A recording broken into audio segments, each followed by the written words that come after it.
Hakikat morfologi. Secara etimologi, kata morfologi berasal dari kata morf yang berarti bentuk dan katalogi yang berarti ilmu. Jadi secara harfiah, kata morfologi berarti ilmu mengenai bentuk. Di dalam kajian linguistik, morfologi berarti ilmu mengenai bentuk-bentuk dan pembentukan kata. Mungkin ada dalam bidang-bidang kajian lainnya seperti biologi yang juga menggunakan istilah morfologi. Dalam kajian biologi, morfologi itu berarti ilmu mengenai bentuk-bentuk sel, tumbuhan, atau jasad-jasad hidup. Jadi ada kesamaan di bidang linguistik maupun di bidang biologi dalam penggunaan istilah morfologi itu. Apa kesamaannya? Yaitu sama-sama mengkaji tentang bentuk. Kalau dikatakan morfologi membicarakan masalah bentuk-bentuk dan pembentukan kata, maka semua satuan bentuk sebelum menjadi kata, yakni morfem, dengan segala bentuk dan jenisnya perlu dibicarakan. Lalu pembicaraan mengenai pembentukan kata akan melibatkan pembicaraan mengenai komponen atau unsur pembentukan kata itu, seperti morfem, baik morfem dasar maupun morfem afiks, dengan berbagai alat proses pembentukan kata itu, yaitu afiks dalam proses pembentukan kata melalui proses afiksasi, duplikasi atau pengulangan dalam proses pembentukan kata melalui proses reduplikasi, dan penggabungan dalam proses pembentukan kata melalui proses komposisi dan sebagainya. Jadi, ujung dari proses morfologi adalah terbentuknya kata dalam bentuk dan makna sesuai dengan keperluan dalam satu tindak pertuturan. Bila bentuk dan makna yang terbentuk dari suatu proses morfologi tadi itu sesuai dengan yang diperlukan dalam pertuturan, maka bentuknya dapat dikatakan berterima. Tetapi jika tidak sesuai dengan yang diperlukan, maka bentuk itu dikatakan tidak berterima. Keberterimaan atau ketidakberterimaan bentuk itu dapat juga karena alasan sosial. Namun di sini dalam kajian morfologi, alasan sosial itu kita singkirkan dulu ya. Yang kita perhatikan atau kita pedulikan adalah alasan gramatikalnya. Karena alasan sosial nanti akan masuk dalam kajian sosiolinguistik. Morfologi dalam linguistik. Dalam hierarki linguistik, kajian morfologi ini berada di antara kajian fonologi dan sintaksis. Sebagai kajian yang terletak di antara kajian fonologi dan sintaksis, maka kajian morfologi itu mempunyai kaitan baik dengan fonologi maupun dengan sintaksis.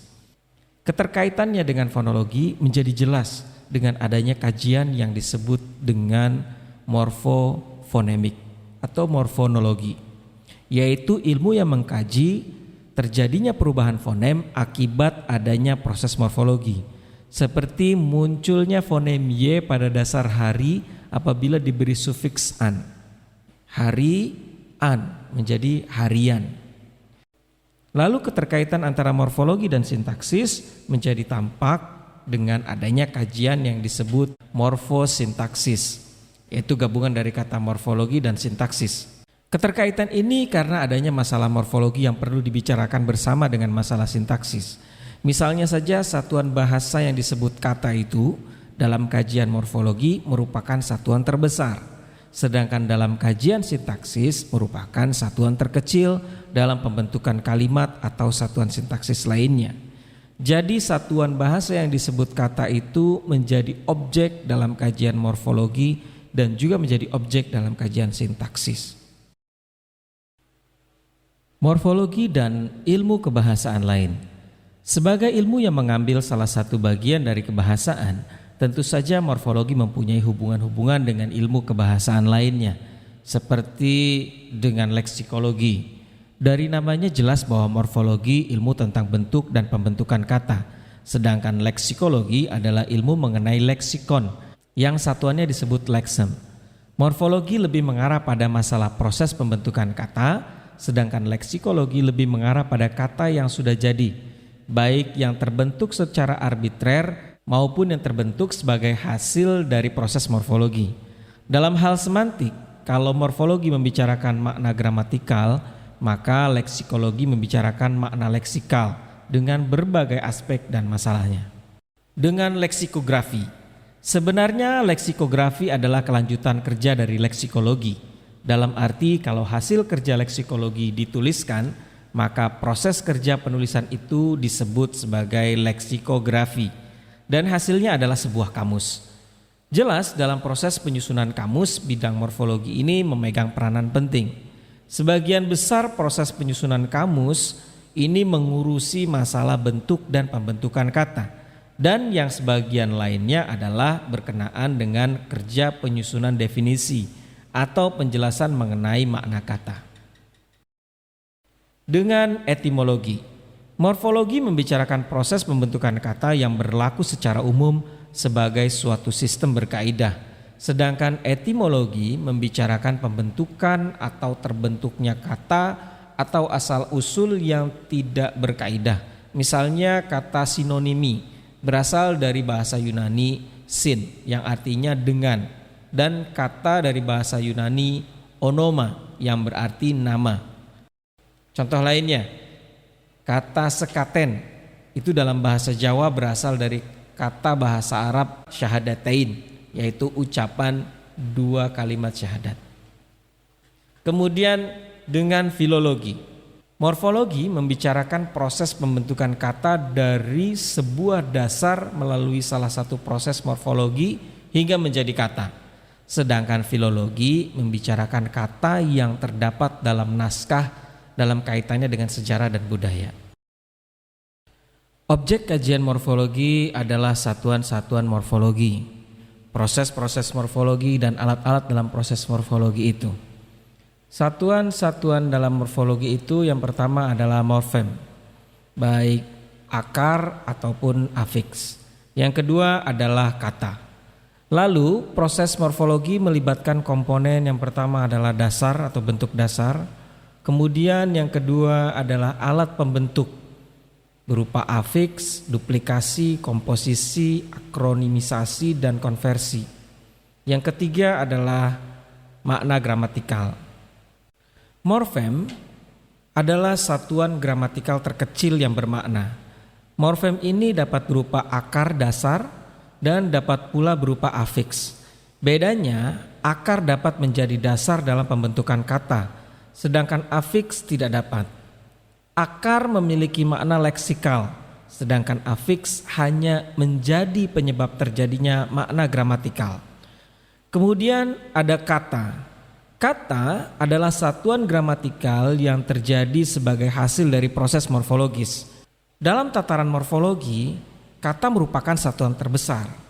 Tapi dalam tataran sintaksis, kata merupakan satuan terkecil.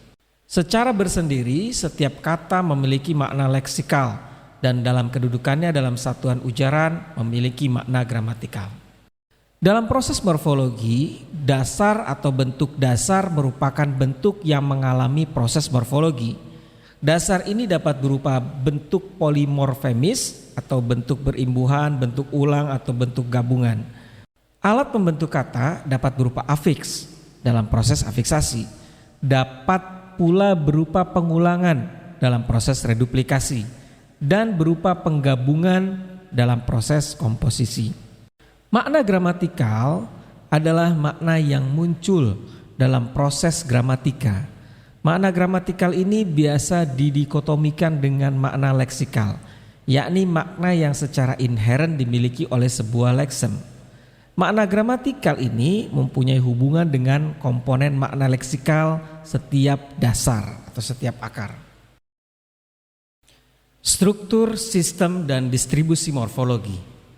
Untuk memahami yang dimaksud dengan struktur, sistem, dan distribusi morfologi, kita perlu melihat kembali konsep yang diberikan oleh Ferdinand de Saussure.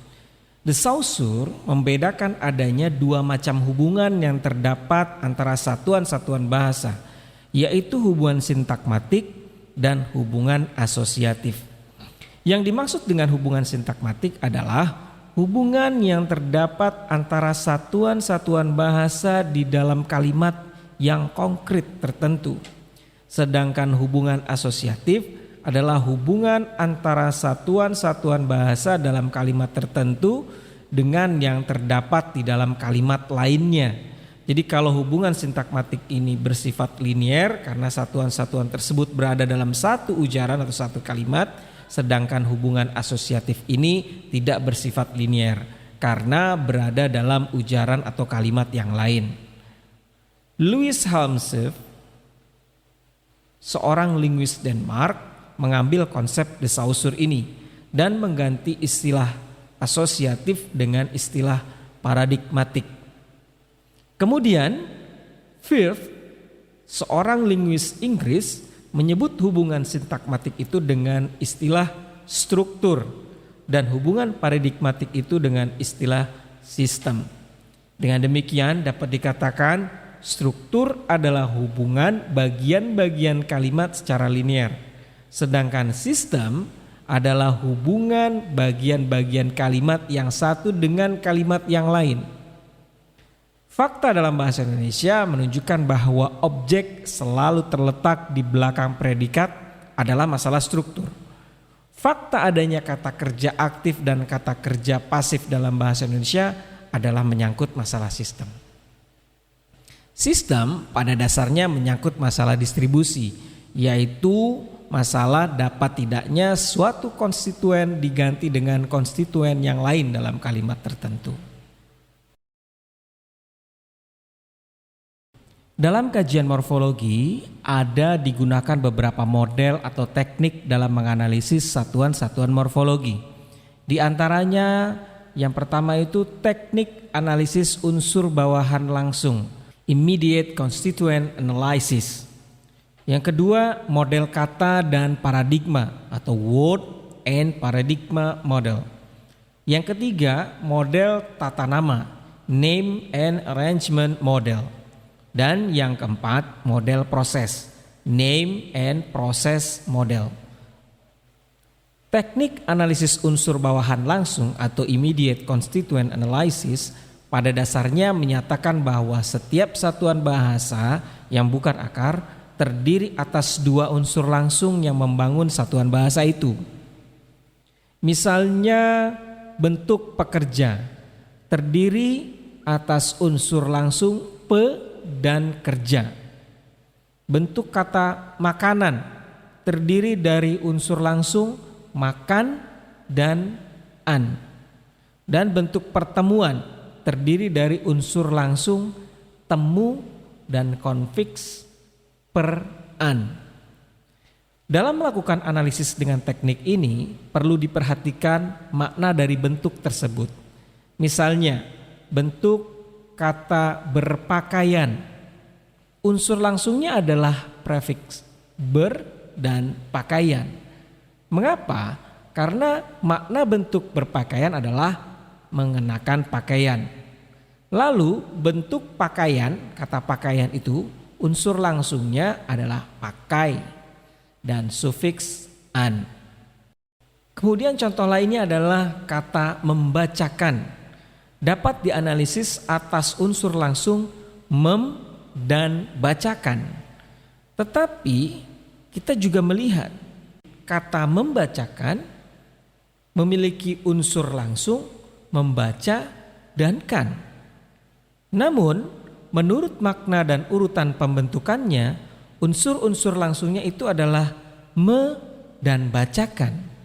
Jadi sufiks kan lebih dahulu diimbuhkan pada akar baca menjadi bacakan, baru kemudian diimbuhkan prefiks me sehingga menjadi membacakan. Yang kedua adalah model paradigma. Ini adalah model analisis morfologi yang tertua dalam sejarah linguistik. Dalam model ini yang dijadikan satuan dasar adalah kata dan unsur-unsur kata yakni morfem. Dalam model ini, kata pembaca misalnya disajikan bersama dengan kata-kata lain yang mengandung bentuk-bentuk yang mirip. Jadi ada pembaca, membaca, bacaan, terbaca, pembacaan, keterbacaan, dan seterusnya. Kemudian dalam model tata nama disajikan unsur-unsur gramatikal yakni morfem, serta diperlihatkan bagaimana hubungan di antara unsur-unsur itu. Kata pembaca tadi misalnya terjadi dari morfem afiks pe dan morfem baca, dan kata bacaan terjadi dari morfem baca dan morfem sufiks an. Dalam model proses, setiap bentuk kompleks diakui terjadi sebagai hasil dari satu proses yang melibatkan dua buah komponen, yaitu dasar dan proses. Pada kata pembaca misalnya, dasarnya adalah baca dan prosesnya adalah prefiksasi dengan prefiks pe. Kemudian pada kata pembacaan, dasarnya adalah baca dan prosesnya adalah konfiksasi dengan konfiks pe-an. Pada kata keterbacaan, prosesnya berlangsung dua tahap. Mula-mula dasar baca diberi proses dengan prefiksasi ter. Setelah itu diberi proses dengan konfiksasi ke-an. Bagaimana dengan terjadinya bentuk pelajar dan pengajar? Dalam hal ini bentuk pelajar bukan terbentuk dari dasar ajar dan prefiks pe. Dan bentuk pengajar juga bukan berasal dari kata dasar ajar dengan prefiks pe. Kalau terjadi seperti ini, maka tidak terlihat beda keduanya antara pelajar dengan pengajar. Bentuk pelajar dan pengajar memang terbentuk dari dasar yang sama, yaitu kata ajar. Namun proses pembentukannya berbeda. Bentuk pelajar terbentuk dari bentuk kata belajar. Sedangkan bentuk pengajar terbentuk melalui bentuk kata mengajar. Dilihat dari segi semantik pun akan tampak jelas bahwa pelajar adalah orang yang belajar dan pengajar adalah orang yang mengajar. Dengan memahami model proses tadi, kita dapat memahami bedanya proses pembentukan dan makna bentuk-bentuk kata pelajar dan pengajar tadi. Kalau bentuk pelajar dibentuk melalui verba belajar dan makna gramatikalnya adalah orang yang belajar, sedangkan bentuk pengajar itu dibentuk melalui verba mengajar dan makna gramatikalnya adalah orang yang mengajar. Di sini kita lihat bahwa makna gramatikal sebuah bentuk mencerminkan bentuk dasarnya atau dari mana bentuk tersebut diturunkan. Kalau pelajar bermakna orang yang belajar, pengajar bermakna orang yang mengajar, maka pembaca bermakna orang yang membaca, dan penulis bermakna orang yang menulis. Begitu juga bentuk membatu bermakna menjadi keras seperti batu, menguning bermakna menjadi kuning, dan bentuk menyambal bermakna membuat sambal.